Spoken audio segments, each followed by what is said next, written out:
অধ্যায় ৫ দুঃসময়। সর্বত্রই কেবল সংকট বিরাজ করছিল। শেখ মুজিবুর রহমান। ১৯৭৪ সাল। গ্রীষ্ম থেকে শরৎকাল পর্যন্ত সময়টা বাংলাদেশের অনেকের কাছেই থাকবে জীবিতকালের স্মৃতির পাতায় এক জঘন্যতম অধ্যায় হিসেবে চিহ্নিত হয়ে। ১৯৭১-এ পাকিস্তানি হানাদার বাহিনী কর্তৃক সংঘটিত হত্যার তাণ্ডবলীলার স্মৃতি প্রত্যক্ষদর্শীরা শিরা উপসরায় রক্ত সঞ্চালন আজও থামিয়ে দেয়। কিন্তু সবাই স্বীকার করে নিয়েছে যে ওই দামি স্বাধীনতাকে কিনতে হয়েছিল। মুক্তিসংগ্রামের অন্ধকার ঘুটঘুটে দিনগুলোতেও প্রত্যেকটি বাঙালির অন্তরে এক নূতন জীবনের প্রত্যাশার আলো ধিকি ধিকি করে জ্বলছিল। কিন্তু স্বাধীনতার তৃতীয় বছরে পা দিতে না দিতেই ওই প্রত্যাশার আলো দপ করে নিভে গেল। আমদানি আর বিতরণ প্রক্রিয়ার প্রত্যেকটি স্তরে দুর্নীতি, কালোবাজারি, চোরাচালানি ইত্যাদির বদৌলতে খাদ্য সরবরাহ অবনতির দিকে ধাবিত হতে লাগল। চালের দাম অস্বাভাবিকভাবে সাধারণ মানুষের ক্রয় ক্ষমতার বাইরে চলে গেল। তারপরই দেশের প্রায় অর্ধেক এলাকা প্রলয়ঙ্কারী বন্যায় ডুবিয়ে দিল। মানুষ খেকু বাঘের মতো দুর্ভিক্ষ সদর্পে সারা দেশ ছেয়ে গেল। গ্রামগুলোতে মশা মাছির মতো মানুষ মরতে শুরু করলো। শেখ মুজিব নিজেই সরকারিভাবে পরে স্বীকার করেছিলেন যে খেতে না পেয়ে প্রায় ২৭,০০০ লোক মারা গেছে। ওই হিসেবটা আসলে যথেষ্ট কম ছিল।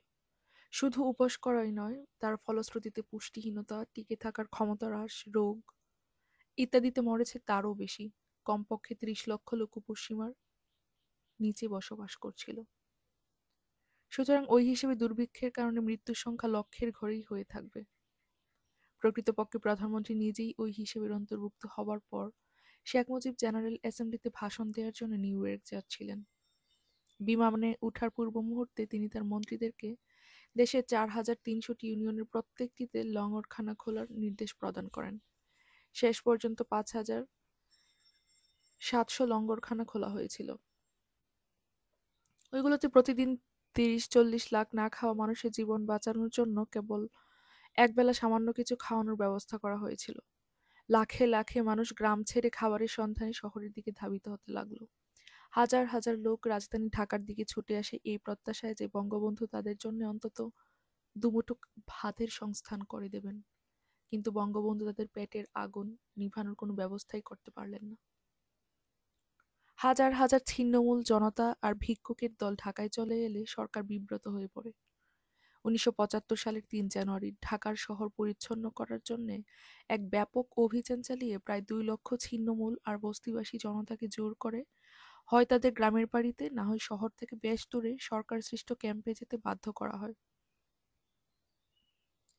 ৩টি ওই ধরনের ক্যাম্পের মধ্যে ডেমরায় অবস্থিত ক্যাম্পের অবস্থা ছিল জঘন্যতম।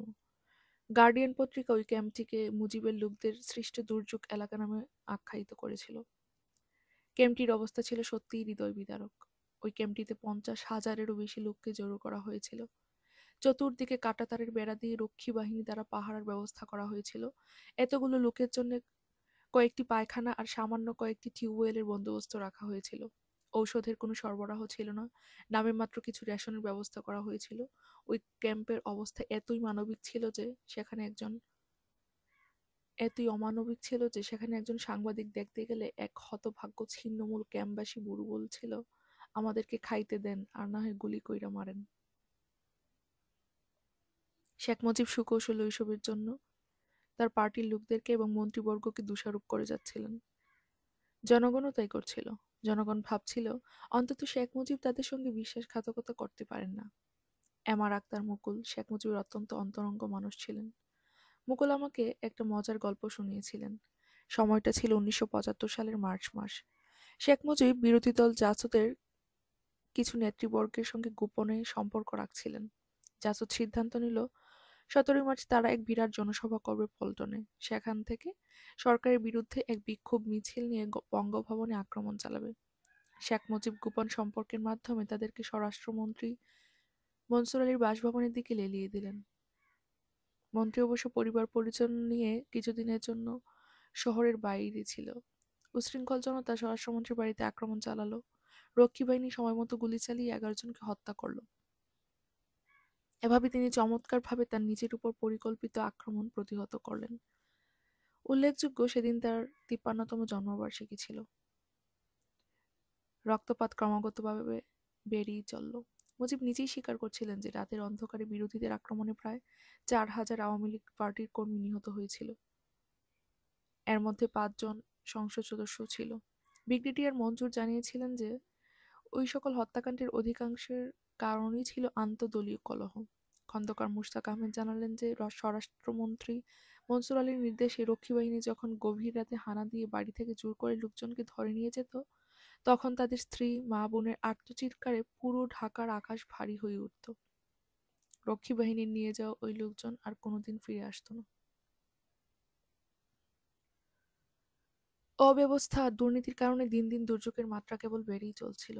এসবের প্রতি দৃষ্টি আকর্ষণ করা হলে শেখ মুজিব বলছিলেন যে জনগণের আশা আকাঙ্ক্ষা পূরণে ব্যর্থতার কারণ তিনি বুঝতে পারছিলেন না। এ কারণে তিনি ৯ জন মন্ত্রীকে তার পরিষদ থেকে বাদ দিলেন, কিন্তু ক্ষুদ্র কর্মচারী আর দলীয় লোককে শাস্তি প্রদান করলেন এবং চোরাচালানি আর মজুতদার পাকড়াও করার জন্য সেনাবাহিনীকে নির্দেশ দিলেন। শেষের কাজটি ছিল বহু মারাত্মক ভুলের অন্যতম, যা তার পতনকে ত্বরান্বিত করেছিল। এতদিন ধরে সেনাবাহিনী দূরে বসে কেবল লক্ষ্য করেছিল বাঙালি জাতির সোনার বাংলা গড়ার স্বপ্ন কিভাবে শূন্যে মিলিয়ে যাচ্ছিল। এতদিনে তারা ওই দুঃখজনক বাস্তবতার মুখোমুখি এসে দাঁড়ালো। তারা তা করতে চায়নি, কিন্তু তাদের মধ্য থেকে কেউ কেউ রাজনীতিকদের একগুঁয়েমি থেকে অনিবার্য কারণে দেশকে রক্ষা করাকে দেশপ্রেমিকের দায়িত্ব বলে মনে করল। এভাবেই সেনাবাহিনীকে রাজনীতিতে টেনে আনা হলো, যার ফলশ্রুতিতে ঘনিয়ে এলো মুজিবের ধ্বংসের প্রহর। প্রধানমন্ত্রীত্বের বিরাট দায়িত্ব থেকেও তার ক্ষমতার মোহ কাটেনি। আরও বেশি ক্ষমতা নিজের হাতের মুঠোয় নিয়ে আসার পরিকল্পনায় মুজিব মত্ত হয়ে উঠলেন। তিনি সিদ্ধান্ত নিলেন ফ্রান্স অথবা আমেরিকান কায়দায় রাষ্ট্রপতি শাসিত সরকার প্রবর্তন করবেন। তিনি তাই করলেন, এবং ভয়ানক পন্থায়। প্রথমে তিনি দেশব্যাপী জরুরি অবস্থা ঘোষণা করলেন ২৮ ডিসেম্বর ১৯৭৪ তারিখে। জনগণকে সকল মৌলিক অধিকার থেকে বঞ্চিত করলেন। তার কোনো কাজ যেন কোর্ট বাদ সাধতে না পারে, সেজন্য তিনি কোর্টের সকল ক্ষমতা খর্ব করলেন। তারপর তিনি জাতীয় সংসদে তার সর্বময় ক্ষমতার পক্ষে সকল আইন পাশ করিয়ে নিলেন। জাতীয় সংসদকে দিলেন কেবলই একটা উপদেষ্টার মর্যাদা, আর হাতে সকল ক্ষমতার উৎস হিসেবে বিরাজ করার বিষয়টি আইন সিদ্ধ করে নিলেন। ১ মাসেরও কম সময়ের মধ্যে জাতীয় সংসদ সকল পরিবর্তনের রাবার স্ট্যাম্প প্রদানের কাজ শেষ করল। বন্দী সংবাদপত্রের দল তার অনুমোদনের জয়গানে তাল মেলাল। চাটুকারের দল খুশির চিৎকারে ফেটে পড়ল। শেখ মুজিব তার এ কর্মকে দ্বিতীয় বিপ্লব বলে আখ্যা দিলেন। তার মতে বিপ্লব শোষণ আর অন্যায় থেকে দুঃখী মানুষকে মুক্তি বয়ে আনবে। তিনি ১৯৭৫ সালের ২৫শে জানুয়ারি প্রেসিডেন্ট হিসেবে অভিষিক্ত হলেন। মাত্র ৩ বছরের মধ্যে একজন মহান পার্লামেন্টেরিয়ান, প্রবল পরাক্রমশালী একনায়কে রূপান্তরিত হলেন। সকল রাষ্ট্রীয় ক্ষমতা নিজ হাতে কেন্দ্রীভূত করে সর্বসাধারণের সকল সমালোচনা আর বিরোধিতাও যেন নিজের উপর টেনে নিয়ে এলেন। এক্ষণে আর মন্ত্রী, সরকারি কর্মচারী আর দলীয় লোকদের উপর নিজের দোষ ট্রান্সফার করার সুযোগ রইল না। এত বড় একজন চতুর রাজনীতিবিদের জন্য এটা ছিল এক মারাত্মক ভুল। ১৯৭৪ সালের জানুয়ারি মাসে কয়েকজন যুব আর্মি অফিসার এমন এক ঘটনার সঙ্গে জড়িয়ে পড়ে, যা পরবর্তীতে শেখ মুজিবের হত্যাকাণ্ডকে সরাসরি প্রভাবান্বিত করেছিল। ঢাকা লেডিস ক্লাবে একটা বিয়ের অনুষ্ঠানে মেজর ডালিম আর তার সুন্দরী সহধর্মিণী নিয়ে ওই ঘটনার সূত্রপাত। শেখ মুজিবের ডান হাত এবং রেড ক্রসের চেয়ারম্যান গাজী গোলাম মোস্তফার ভাই মিসেস ডালিমের উপর কিছু আপত্তিকর মন্তব্য করে। বদানুবাদের এক পর্যায়ে গাজীর ভাড়াটে গুন্ডা বাহিনী যোগ দেয় এবং দম্পতিটিকে বেইজ্জতি করে। এমনকি ওই ঠগীদের দল তাদেরকে কিডন্যাপ করার প্রচেষ্টা চালায়। ঘটনা শুনে ডালিমের সহকর্মী আর্মি বন্ধুরা এর একটা দাঁত ভাঙা জবাব দেওয়ার সিদ্ধান্ত নেয়। বিলম্ব না করে তাদের সৈন্য সামন্তের একটা দল সঙ্গে নিয়ে ওরা দুটি ট্রাকে ভর্তি করে ওই গুন্ডা বাহিনীর তালাশে বেরিয়ে পড়ে এবং সবশেষে গাজী গোলাম মোস্তফার বাংলো তছনছ করে তাদের অপারেশনের সমাপ্তি টানে। উভয় পক্ষ থেকে শেখ মুজিবের কাছে বিচার চায়। শেখ মুজিব একটি মিলিটারি পর্যবেক্ষণ কমিটি গঠন করে অফিসারদের মধ্যে বিশৃঙ্খলার জন্য বিচারের ব্যবস্থা করে। এতে ২২ জন যুব অফিসারকে চাকরিচ্যুত করা হয় কিংবা জোরপূর্বক অবসর গ্রহণে বাধ্য করা হয়। এদের মধ্যে মেজর ডালিম, মেজর নূর আর মেজর হুদাও ছিল। এতে করে যুব অফিসারদের মধ্যে শেখ মুজিবের উপর একটা দারুণ ক্ষোভের সৃষ্টি হয়, যার পরিণাম হয়েছিল অত্যন্ত মারাত্মক। কিন্তু এই সময়ে মুজিবের জীবনের উপর যে গুরুত্বপূর্ণ হুমকিটা ঝুলছিল তা ছিল সেনাবাহিনীর পক্ষ থেকে নয়, সম্পূর্ণ অপ্রত্যাশিত একটা দিক থেকে তার পরিষ্কার আভাস ভেসে আসছিল। ঘটনাচক্রে মাওপন্থী সিরাজ শিকদার ১৯৭৪ সালের ডিসেম্বরের শেষের দিকে চট্টগ্রামের কাছাকাছি একটা এলাকা থেকে শেষ পর্যন্ত পুলিশ কর্তৃক গ্রেফতার হলেন। জাকারিয়া চৌধুরীর মতে, তাকে পাহারা দিয়ে ঢাকায় নিয়ে আসা হলো শেখ মুজিবের সঙ্গে দেখা করানোর জন্য। শেখ মুজিব তাকে তার আয়ত্তে আনতে চাইলেন, কিন্তু শিকদার কোনো রকম আপোষ রফায় রাজি না হলে মুজিব পুলিশকে প্রয়োজনীয় ব্যবস্থা গ্রহণ করতে বলে দিলেন। জাকারিয়া বলল, সিরাজ শিকদারকে হাতকড়া লাগিয়ে চোখ বাঁধা অবস্থায় রমনা রেসকোর্সের পুলিশ কন্ট্রোল রুমে নিয়ে আসা হয়।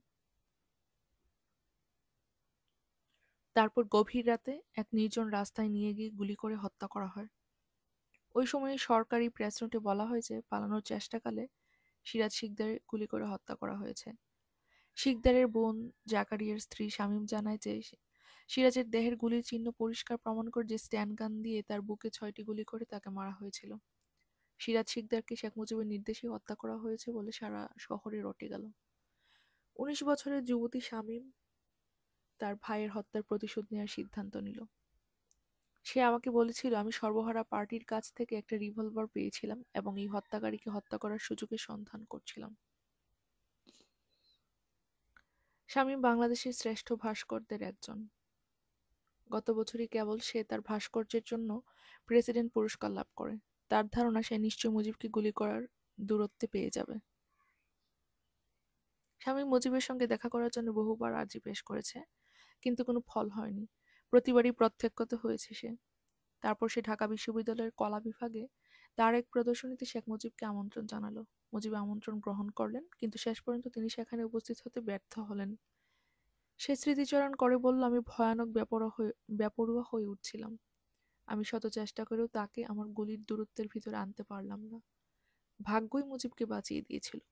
শামীম জাকারিয়ার প্রেমে পড়ে যায়। শেষে তাদের বিয়ে হলে স্বামীর সঙ্গে শামীম বিদেশ চলে যায়।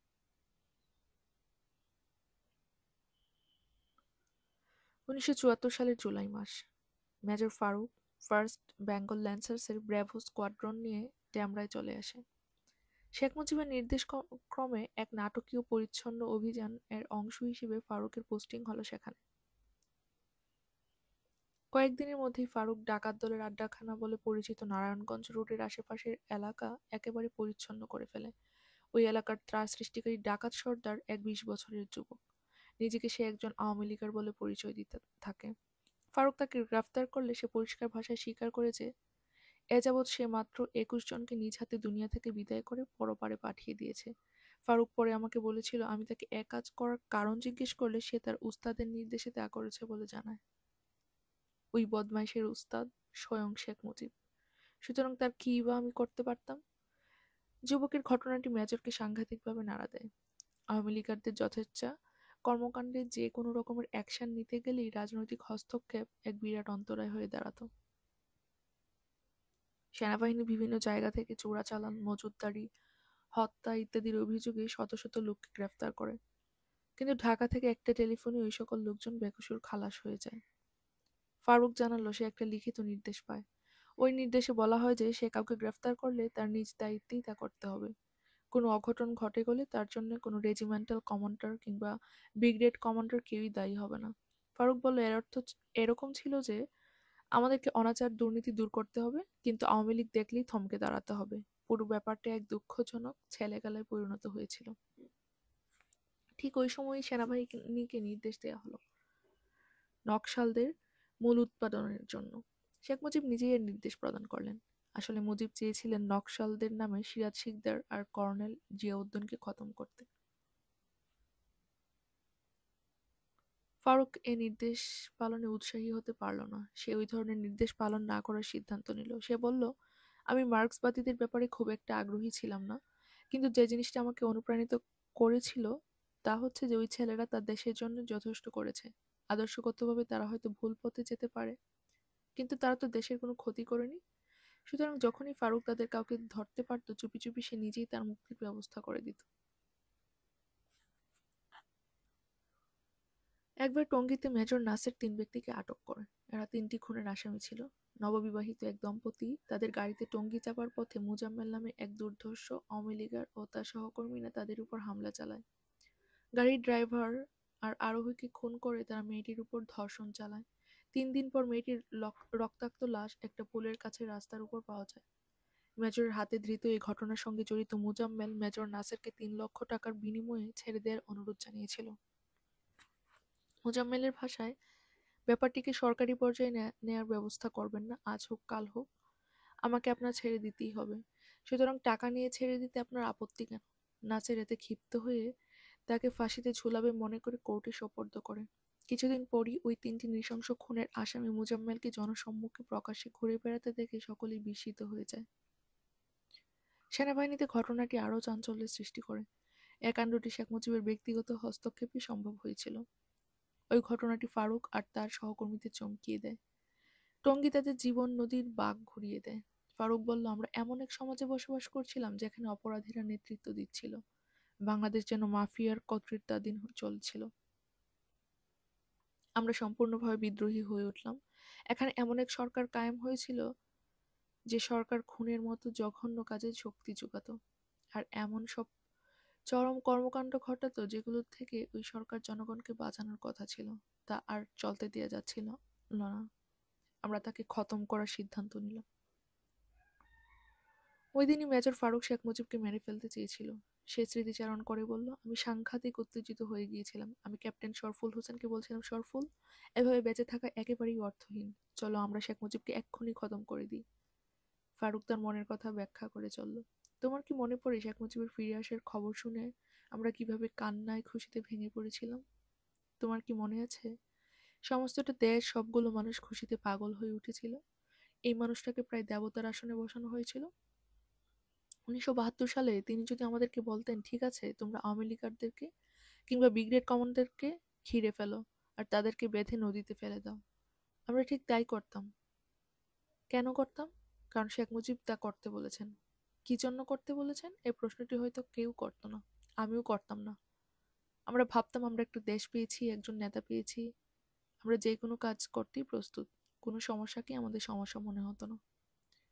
অথচ শেখ মুজিব জনগণের এ ধরনের অনুভূতিকে ধ্বংস করে দিয়ে শতাব্দীর সবচেয়ে মারাত্মক অপরাধের জন্য দিলেন। ফারুক বলল যে টঙ্গীর ওই ঘটনাটি তাকে বিদ্রোহী বানিয়েছিল। সে বলল, এরপর থেকে প্রমোশন, কোর্স, কেরিয়ার ইত্যাদির প্রতি আমার আর কোনো মোহ রইল না। আমি কেবল একটা জিনিসই সারাক্ষণ ভাবতাম, কিভাবে এই সরকারের পতন ঘটানো যায়। এ সময় ফারুক তার ভাই মেজর খন্দকার আব্দুর রশিদের সাহচর্য থেকে বঞ্চিত ছিল। মেজর রশিদ তখন বোম্বের নিকটবর্তী দেওলালিতে 14 মাসের একটি গানারি স্টাফ কোর্সে অংশগ্রহণ করেছিল। রশিদের অবর্তমানে ফারুক অন্যান্য অফিসারদের সঙ্গে ব্যক্তিগতভাবে কিংবা ক্ষুদ্রদলে বিভক্ত হয়ে আলোচনা চালিয়ে যাচ্ছিল। ফারুক তার নাম উল্লেখ করেছিল colonel Amin Ahmed, major Hafiz, major Selim, major Nasir, major Gaffar, squadron leader Liaquat প্রমুখ। তাদের সকলেরই পরিকল্পনা ছিল দীর্ঘমেয়াদী, কিন্তু ফারুক খুব তাড়াতাড়ি কিছু একটা ঘটিয়ে ফেলতে উদগ্রীব ছিল। কিন্তু রাজনীতির জন্য সে নিজেকে অনেক কাঁচা বলে মনে করে। সে ভাবল তার অনেক কিছু জানা প্রয়োজন, সেজন্য তার অনেক পড়াশোনা করা প্রয়োজন বলে সে ঠিক করল। ১৯৭৪ সালে শরৎকালে ফারুক কয়েক ডজন বই পড়া শেষ করল। ওইগুলোর মধ্যে চে গুয়েভারার ডায়েরি, চেয়ারম্যান মাও জেদুংয়ের কিছু বই, দক্ষিণ পূর্ব এশিয়ার রাজনৈতিক সমস্যার উপর একটি থিসিস গুরুত্বপূর্ণ। মার্ক্সবাদী চিন্তাধারায় সে প্রভাবান্বিত হতে পারল না। মার্ক্সবাদ বাংলাদেশের জন্য কোনো সমাধান দিতে পারবে বলে তার মনে হলো না। বাংলাদেশের অবস্থার সঙ্গে কোনো বইয়েরই সে মিল খুঁজে পাচ্ছিল না। ওই সময় সে ইন্দোনেশিয়ার সুকর্ণ উৎখাতের পরিকল্পনার কিছু রচনা পড়ার সুযোগ পায়। সুকর্ণের সঙ্গে মুজিব উৎখাতের পরিকল্পনায় কিছু মিল খুঁজে পেয়ে ফারুক মুজিব হত্যার চূড়ান্ত সিদ্ধান্ত গ্রহণ করে। সে স্মৃতিচারণ করে বলল, আমি আমাকে জিজ্ঞেস করলাম, যদি মুজিবকে সুকর্ণের মতো গদিচ্যুত করে একটি প্রাসাদে আটকে রাখা হয়। বক্তব্যটার উপর আমি নিজেই অনেকক্ষণ বিতর্ক করলাম। পুরো সেনাবাহিনী কিংবা দেশের সব মানুষ যদি আমাদের সঙ্গে থাকতো তাহলে ব্যাপারটা অন্যরকম হতে পারত। কিন্তু সংখ্যায় আমরা ছিলাম খুবই নগণ্য। আমরা যদি তাকে বন্দী করতাম তাহলে তার নামে অন্য একটা পাল্টা শক্তি আমাদেরকে সরিয়ে দিত। আমি তাও জানতাম যে তিনি ভারতের উপর সাংঘাতিকভাবে নির্ভরশীল। সবসময়ই একটা সম্ভাবনা থেকে যাচ্ছিল যে কেউ ভারতীয়দেরকে শেখ মুজিবের পক্ষ থেকে ডেকে নিয়ে আসতো কিংবা ভারতীয়রা মুজিবের উৎখাতের ব্যাপারে প্রতিবাদ জানাতো। এমনকি তাকে সহায়তা করার জন্য তাদের সেনাবাহিনীকেই পাঠিয়ে দিত। ওই পরিস্থিতিতে তাকে মেরে ফেললেও কোনো ফায়দা হতো না, কেননা ইতিমধ্যেই দেশটা ভারতের অধীনে চলে যেত। ফারুক আরও বলল, আমার তখন মনে হয়েছিল শেখ মুজিব মারা গেলে দেশের ভেতরে তেমন কোনো প্রতিক্রিয়া সৃষ্টি হবে না। অন্তত ভারতের পতাকা উড়িয়ে দেশের ভেতরে প্রবেশ করার কোনো হেতু থাকবে না। এক অর্থে শেখ মুজিব ভারতের সঙ্গে প্রীতির সম্পর্ক স্থাপন করে তার নিজ মৃত্যুর পরোয়ানাতেই যেন স্বাক্ষর দান করেছিলেন। আমরা তাকে সুবর্ণর মতো সরিয়ে রাখতে পারলাম না। আমার শুধু এটাই মনে হলো, এর কোনো বিকল্প নেই, মুজিবকে মরতেই হবে।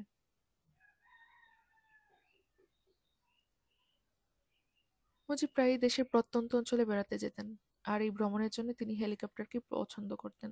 ফারুক প্রথম মুজিবকে হেলিকপ্টারে মারার পরিকল্পনা করেছিল। স্কোয়াড্রন লিডার লিয়াকত তখন ফ্লাইট কন্ট্রোল অফিসার। ফারুক লিয়াকতকে অনুরোধ করেছিল যে যখন মুজিবকে নিয়ে হেলিকপ্টার আকাশে উঠবে তার আগেই পিস্তল সহ সে সঙ্গে থাকবে। তারপর রেডিও যোগাযোগ বন্ধ করে দিয়ে মুজিবকে গুলি করে মারা হবে এবং মুজিবের মৃতদেহ সুবিধাজনক একটা নদীতে ছুঁড়ে ফেলা হবে। তারপর তারা গন্তব্যস্থলের দিকে যেতে থাকবে যেন কিছুই ঘটেনি। ইতিমধ্যে ফারুক এবং অন্যান্যরা নিচে প্রয়োজনীয় ব্যবস্থা গ্রহণ করবে। ফারুক নিজেও একজন শৌখিন পাইলট। মুজিবকে হত্যা করার জন্য এটাই সবচেয়ে সুবিধাজনক পরিকল্পনা বলে তার কাছে মনে হলো। কিন্তু পরে এই পরিকল্পনা বাদ দিতে হয়েছিল। ইতিমধ্যেই ঢাকায় একটি গুজব বেশ রমরমা হয়ে উঠেছিল। শেখ মুজিব সংবিধান কিছু রদবদল করে সর্বময় ক্ষমতার অধিকারী প্রেসিডেন্ট হিসেবে অভিষিক্ত হবেন এবং দেশে একদলীয় শাসন ব্যবস্থা কায়েম করবেন। অন্যান্যদেরকে না জানিয়ে ফারুক নিজে নিজে একটা বিরাট অভিযান পরিকল্পনা তৈরি করতে লাগলো। তখন ডিসেম্বরের মাঝামাঝি 1974 সাল। আর কিছুদিন আগে তারা মুজিবের হেলিকপ্টার হাইজ্যাক করার পরিকল্পনা বাদ দিয়েছে। ফারুক সামরিক কায়দায় অগ্রসর হলো। প্রথমেই লক্ষ্যবস্তু শনাক্ত করে নিল। অবশ্য মুজিবই প্রথম লক্ষ্যবস্তু। তার জন্য পরে হুমকি হয়ে দাঁড়াতে পারে এমন কিছু নাম সে ওই তালিকায় সংযোজন করে নিল। এদের মধ্যে ছিলেন ফারুকের চাচা সৈয়দ নজরুল ইসলাম, তাজউদ্দিন আহমেদ ও মনসুর আলী। অন্যদিকে major general Shafiullah, major general Ziaur Rahman এবং ব্রিগেডিয়ার খালেদ মোশাররফ। যথেষ্ট অনুসন্ধান এবং তাদের উপর লক্ষ্য রাখার পর ফারুক ওই তালিকায় আরও কমিয়ে নিয়ে আসে। শত্রুর পাতায় সে মাত্র ৩ জনের নাম লিখে রাখল: মুজিব, তার ভাগ্নে শেখ ফজলুল হক মনি আর ভগ্নিপতি আব্দুর রব শেরনিয়াবাত। ওরা ছিল শেখ মুজিবের সবচেয়ে কাছের এবং প্রভাবশালী লোক। ফারুকের শেষ পর্যন্ত সিদ্ধান্ত হলো এই ৩ জনকেই মরতে হবে। ঢাকার অভিজাত ধানমন্ডি এলাকাবাসীরা সাধারণত রাত ১০টায় আনন্দ উল্লাস আর সম্ভোগে মেতে ওঠে।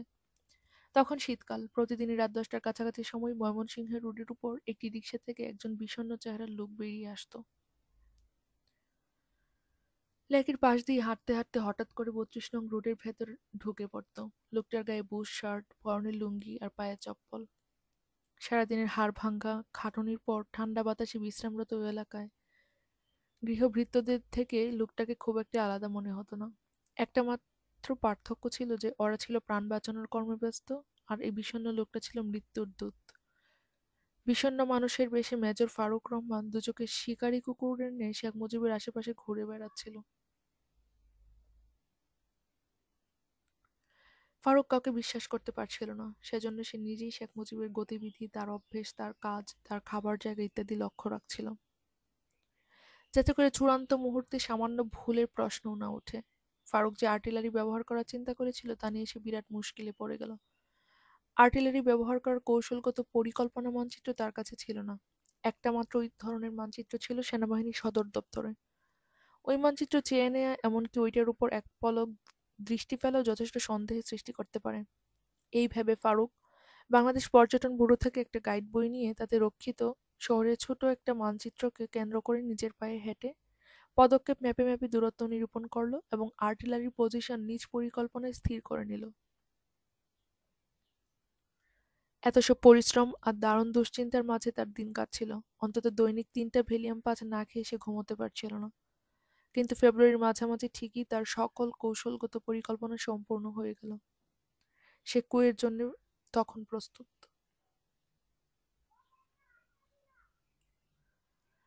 মেজর রশিদ তার গানারি স্টাফ কোর্স শেষ করে সিঙ্গাপুর ও মালয়েশিয়া যাবার জন্য আবেদন পেশ করে। ফারুক সঙ্গে সঙ্গে রশিদকে লিখে পাঠালো, ঢাকায় কি ঘটছে তুমি জানো না, এখানে তোমাকে আমার প্রয়োজন।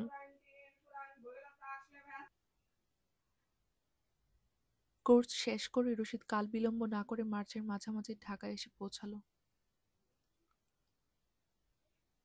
ফারুক রশিদকে তার পরিকল্পনা খুলে বলল। রশিদ তাতে তার সম্মতি জ্ঞাপন করলো। দুই বন্ধুতে মিলে শেখ মুজিবকে দুনিয়া থেকে সরিয়ে দেওয়ার পরিকল্পনায় ডুবে গেল। একটা প্রশ্ন আমার মাথায় হঠাৎ উকি দিয়ে উঠল, তারা ক্ষমতা দখল করার পর দেশের শাসনভার কিভাবে ভাগাভাগি করবে। এ ব্যাপারে রশিদকে জিজ্ঞেস করলে সে জবাব দিল, যদি আমরা ক্ষমতায় যেতাম তাহলে একজন অত্যন্ত ভালো সৈনিক হিসেবে ফারুক সেনাবাহিনীর সর্বাধিনায়ক হতো। এমনকি প্রতিরক্ষা মন্ত্রণালয়েও তার অধীনে রাখা হতো। আমি বেসামরিক প্রশাসনের দায়িত্বভার নিতাম। তাহলে শাসন ব্যবস্থায় সর্বোচ্চ ক্ষমতার অধিকারী কে হতো? আমি জিজ্ঞেস করেছিলাম। আমরা ঠিক ক্ষমতায় যাবার জন্য এটা করিনি, তাছাড়া আমরা তা করলেও ঠিক হতো না। দ্বিধাগ্রস্ত কণ্ঠে রশিদ জবাব দিচ্ছিলেন। তার মানে দেশ চালানোর যোগ্যতা তোমাদের কারোরই ছিল না? আমি জিজ্ঞেস করলাম। আসলে তা নয়, যথেষ্ট জনসমর্থনের দরকার ছিল আমাদের। তুই মেজর প্রকৃতপক্ষে এমন একজন লোককে খুঁজছিল যে শেখ মুজিবের না করা কাজগুলো করতে সক্ষম হবে। এই লক্ষ্যে তারা দুজনেই শেখ মুজিবের চেয়ে যোগ্যতর একজন লোকের সন্ধান করছিল। এ প্রসঙ্গে ফারুক জানালো, আমাদের প্রথম পছন্দ ছিল জেনারেল জিয়া, কারণ একমাত্র তার উপর আমাদের মোটামুটি কিছুটা আস্থা ছিল। এ ব্যাপারে অনেক জুনিয়র অফিসার জেনারেল জিয়ার সঙ্গে আলাপ করে দেখতে চাইলেও কেউ তাকে প্রস্তাব দিতে সাহস পায়নি। ফারুকই শেষ চেষ্টা করে দেখতে মনস্থ করল। জেনারেল জিয়া ছিলেন ফারুকের 10 বছরের সিনিয়র। পাকিস্তান মিলিটারি একাডেমির প্রশিক্ষক থাকাকালে ফারুক তাকে দেখেছে। যথেষ্ট সুখ্যাতির অধিকারী, জিয়া সেনাবাহিনীতে খুব জনপ্রিয় ছিলেন। তার সম্পর্কে একটা ভালো ধারণা ছিল সকলেরই। 1965 সালে তিনি 2য় পাঞ্জাব রেজিমেন্টে কমিশনপ্রাপ্ত হন। পরে তাকে ফার্স্ট বেঙ্গল রেজিমেন্টে সরিয়ে দেওয়া হয়। সামরিক গোয়েন্দা বিভাগে তিনি কাজ করেছেন 5 বছর। 1966 সালে বেঙ্গল রেজিমেন্টে ফিরে এসে রাইনের ব্রিটিশ সেনাবাহিনীতেও জিয়া 3 মাস কাজ করেন। 1971 সালে পাকিস্তান হানাদার বাহিনী বাঙালিদের উপর চড়াও হলে চট্টগ্রাম বেতার কেন্দ্র থেকে বাংলাদেশের স্বাধীনতার ঘোষণা করে জেনারেল জিয়া প্রচুর খ্যাতি অর্জন করেন।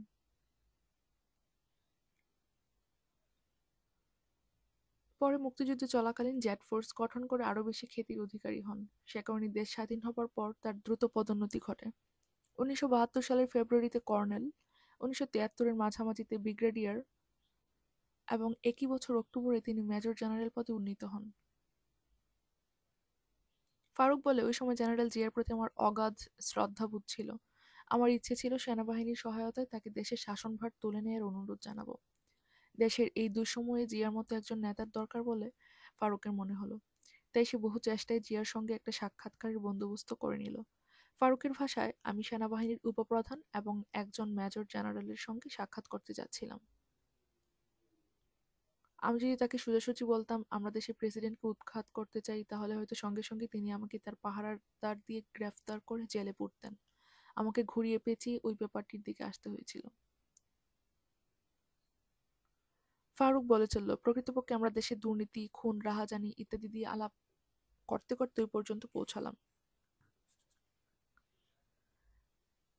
আমি ভাবলাম, আমি বললাম, দেশে একটা পরিবর্তন প্রয়োজন। জিয়া বললেন, হ্যাঁ হ্যাঁ, চলো আমরা বাইরে গিয়ে কথা বলি। আমরা আপনার সমর্থন ও নেতৃত্ব কামনা করি।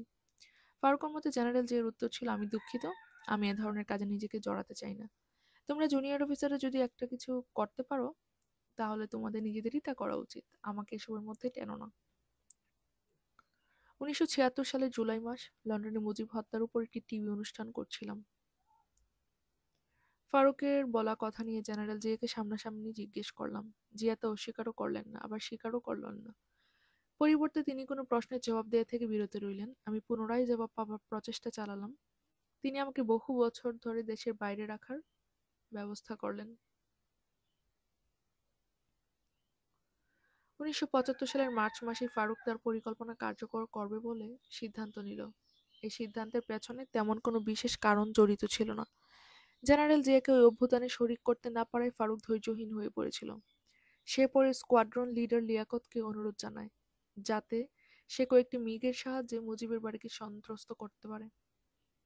ফারুক বলল, আমি বাড়িটা ঘিরে রাখবো আর তুমি তোমার মিগ দিয়ে পুরো ব্যাপারটাকে নিয়ন্ত্রণ করতে পারবে।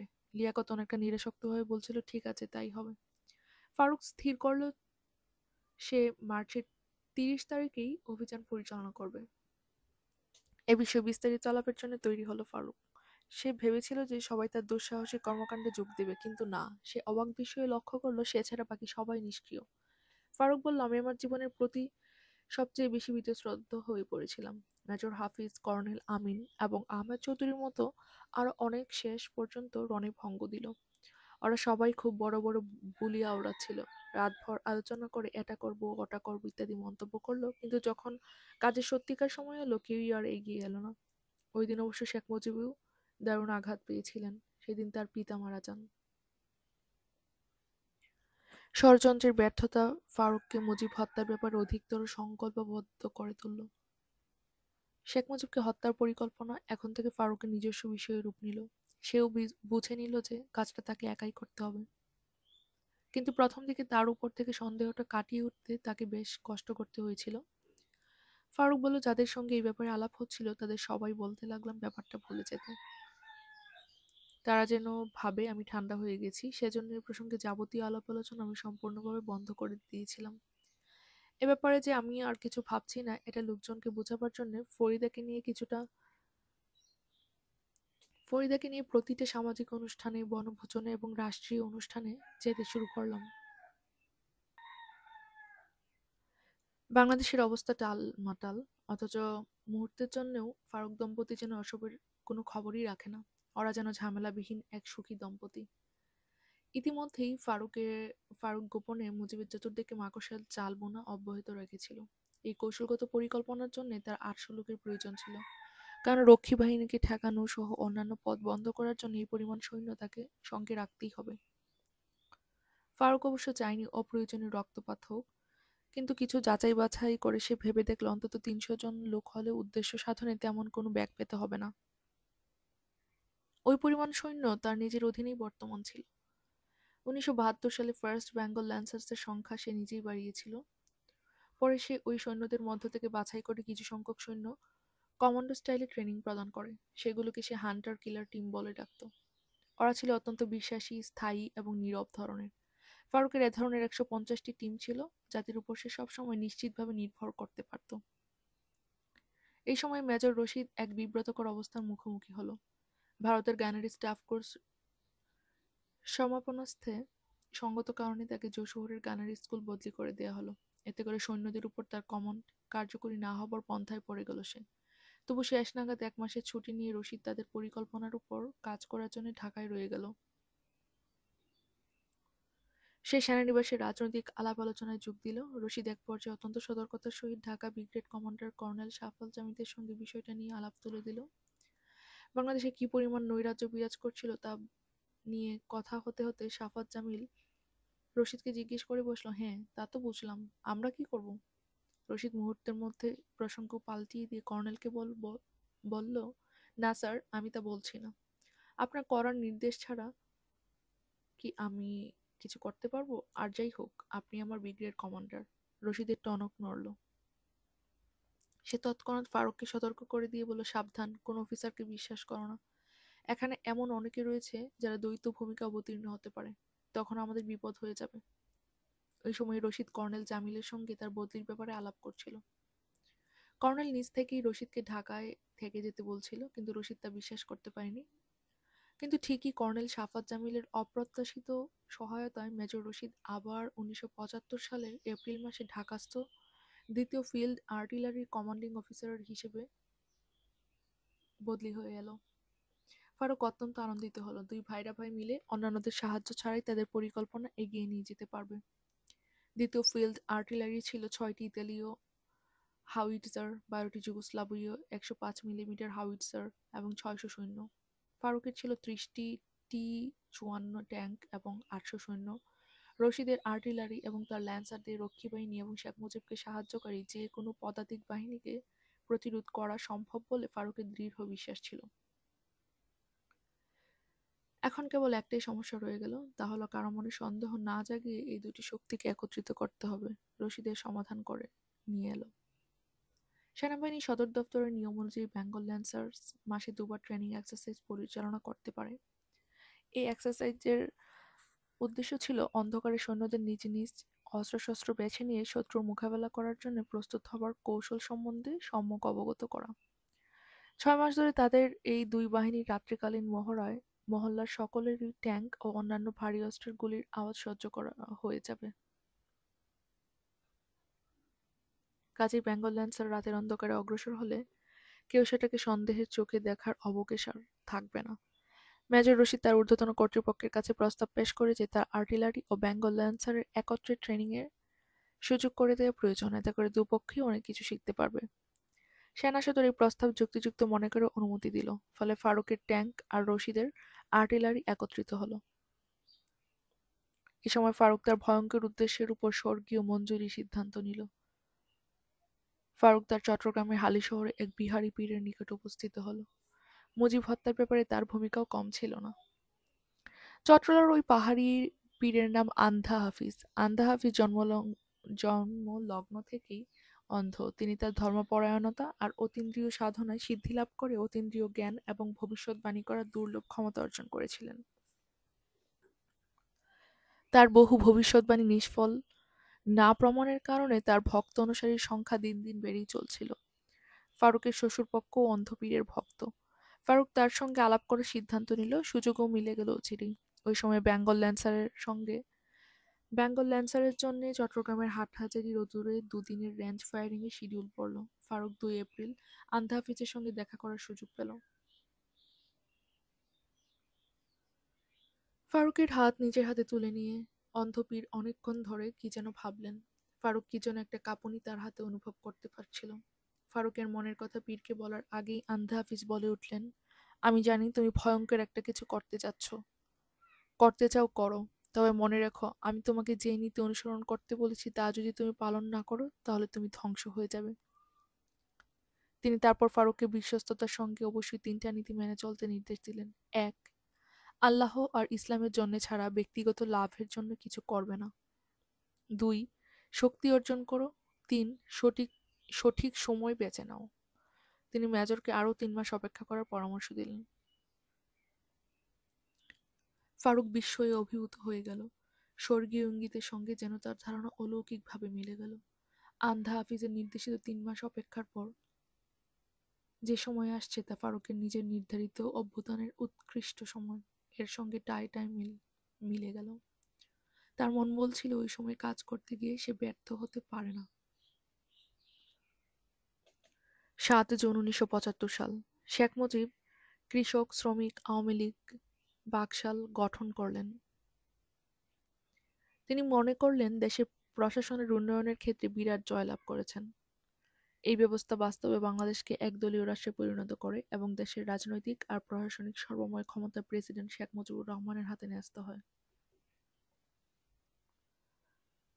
তিনি 1972 সালে অভিষিক্ত প্রধানমন্ত্রীত্বের ক্ষমতার চেয়ে অধিক ক্ষমতাবান হয়েছিলেন একথা ঠিক জোর দিয়ে বলা যায় না। তখন অবশ্য তার প্রতিটি কথাই আইন আর প্রতিটি ইচ্ছাই নির্দেশে পরিণত হয়েছিল। অদ্ভুত ঘটনাবহুল তার 3.5 বছর শাসনামলে জনপ্রিয়তা দারুণভাবে হ্রাস পেয়েছিল, যার কারণে তিনি অধিকতর ক্ষমতার অধিকারী হয়ে একনায়কতন্ত্র কায়েমের প্রয়োজনীয়তা অনুভব করলেন। ফাঁকা বুলি উড়িয়ে তিনি এবং তার শাসনযন্ত্র এ পরিবর্তনকে দ্বিতীয় বিপ্লব বলে আখ্যায়িত করলেন। প্রকৃতপক্ষে এটা ছিল এক ধরনের প্রাসাদ ষড়যন্ত্র, যা দেশ থেকে মূল্যবোধ, গণতন্ত্র, ন্যায় বিচার আর গণমানুষের আশা আকাঙ্ক্ষাকে গলা টিপে হত্যা করেছিল।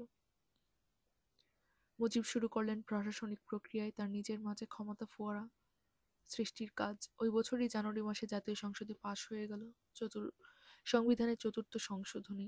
এই সংশোধনীর বলে মুজিব পার্লামেন্টের উপর ক্ষমতাসীন হলেন এবং দেশে একনায়কতন্ত্রই কেবল নাজিল করলেন না, তিনি প্রেসিডেন্ট হিসেবে একটি একদলীয় শাসন ব্যবস্থা কায়েমের ক্ষমতা পেয়ে গেলেন। শেখ মুজিবের উক্ত ব্যবস্থার ফলে সকল বিরোধী রাজনৈতিক কর্মকাণ্ডের দরজা সম্পূর্ণভাবে বন্ধ হয়ে গেল। বাকশালে সদস্য না হয়ে কারও পক্ষে কোনো ধরনের রাজনীতি করার আর সুযোগ রইল না। 1975 সালের 1 সেপ্টেম্বর থেকে বাকশালের শাসন ব্যবস্থা কায়েম হবার কথা ছিল। ইতিমধ্যেই শেখ মুজিব একেবারে সর্বনিম্ন স্তর থেকে শুরু করে সর্বোচ্চ স্তর পর্যন্ত দলীয় কাঠামো এবং বিভিন্ন স্তরের নির্বাহী ও কার্যবাহী কমিটিসমূহ গঠনের কাজও সম্পন্ন করে ফেলেছিলেন। শেখ মুজিব নিজেই প্রেসিডেন্ট ও দলীয় চেয়ারম্যান রয়ে গেলেন। রাজনৈতিক দিকে সর্বোচ্চ পর্যায়ে তার নিকটতম লোকদের নিয়ে তিনি একটি 15 সদস্যের বিশিষ্ট নির্বাহী কমিটি গঠন করলেন। সেখানে ক্ষমতাশালী 3 জন পার্টি সেক্রেটারির মধ্যে শেখ ফজলুল হক মনিও ছিলেন। তার পরের পর্যায়ে ছিল 115 সদস্য বিশিষ্ট একটি কেন্দ্রীয় কমিটি। তার নিচে ছিল 21 থেকে 32 সদস্য বিশিষ্ট 5টি কমিটি, যা শ্রমিক, কৃষক, যুবক, ছাত্র আর মহিলাদের নিয়ে কাজ করার কথা। সবগুলো কমিটির প্রত্যেকটি সদস্যই স্বয়ং শেখ মুজিব কর্তৃক নিয়োজিত।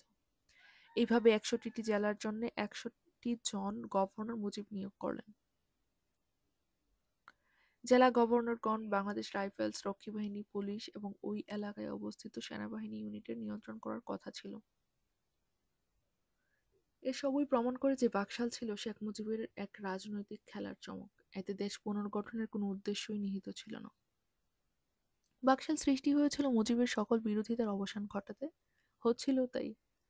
ধারালো নখর সমৃদ্ধ প্রসারিত বাঘের ভয়াল থাবার মতো বাকশাল এদেশের প্রতিটি মানুষের মাথার উপর এক বিভীষিকার মতো বিরাজ করছিল। সেই বাঘের ঘাড়ে চড়ে বসছিলেন শেখ মুজিব। তিনি বেঁচে থাকলে তার ওই ভয়ঙ্কর ক্ষমতা লাভের আকাঙ্ক্ষা 1975 সালের 1 সেপ্টেম্বর পূর্ণ হতো। অত্যন্ত দুঃখের বিষয়, গণতন্ত্রের সমূলে ধ্বংস সাধন আর এক ব্যক্তির শাসনের বিরুদ্ধেও কোনো রকম গুরুত্বপূর্ণ গণপ্রতিবাদের সূচনা হলো। চতুর্দিকে তার চাটুকারের দল এই দ্বিতীয় বিপ্লবকে স্বাধীনতার পর দেশের অর্থনৈতিক মুক্তির এক বিরাট পদক্ষেপ বলে মাঠে ময়দানে চমৎকার বক্তৃতা দিতে থাকে। এমনকি পত্রিকার সম্পাদকবৃন্দ মন্তব্য করে, বঙ্গবন্ধুর নেতৃত্বে বাকশালের সদস্য হয়ে কাজ করার সুযোগ পেলে আমরা গর্বিত বোধ করব। শেখ মুজিব এতে খুশি না হয়ে পারেন কি করে?